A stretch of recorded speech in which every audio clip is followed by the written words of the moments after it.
What's up guys? Good afternoon sa lahat ng magandang araw sa lahat. So, ngayon ay mag-video ulit tayo. Gagawa tayo ng vlog for daily vlog natin guys. So, ayun, gagawa tayo kung anong gagawin natin ngayon dito sa araw. Actually, mag-isa lang tayo dito guys, no?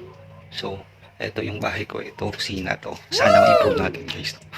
So, itulong ko muna kayo. Ito, yan, parto yan kasi wala pa tayong pambili ng materials, no? So, mag-isa lang tayo dito guys. Tapos wala pa tayong kasama. So, ayun, nag-board ako guys. At nag-video tayo. So, gagawa tayo kung anong gagawin natin. Maghuhugas tayong pinggan o kahit ano man dyan. Para makita man ninyo kung ano ang dapat resulta kung naboboard ka. So, let's go. Dali guys, na i-share ko lang. Ito kasi, yan, kawayan lang to. Mga bamboo ba, kawayan. Yun. Hanggang dyan, kawayan yan. At saka may plywood pa, ayun.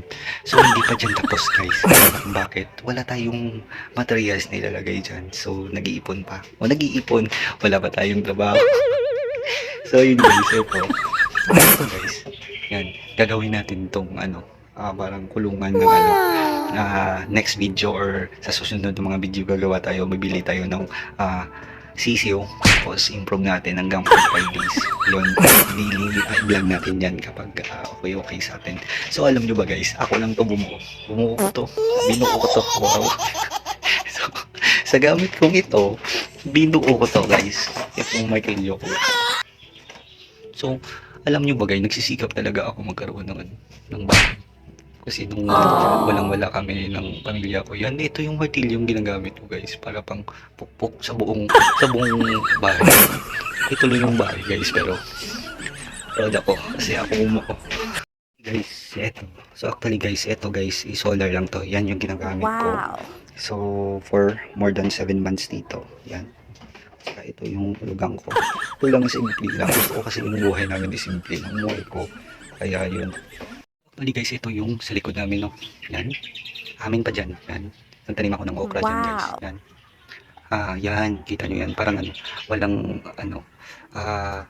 walang kabay-bay sa likod kasi niyan dyan. Ang parang minahan.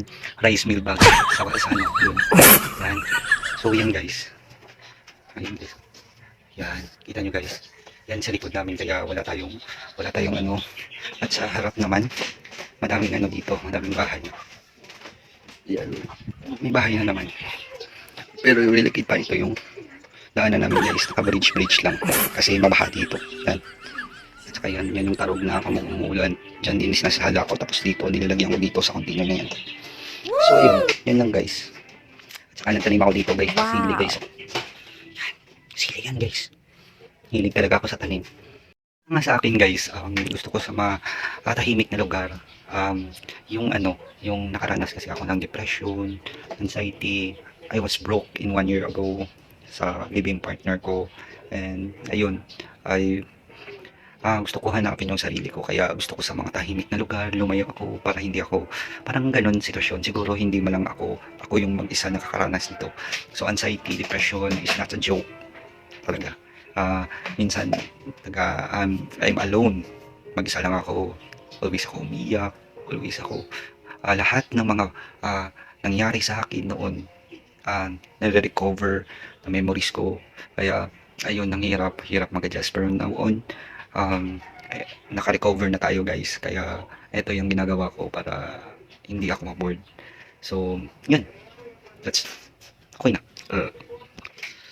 Guys, yun yung mga pang first video natin sa ngayon. So sa susunod, kung ano man yung content natin, magluluto tayo, kung anong trip natin, ay gagawa tayo ng video para ma-upload dito sa YouTube.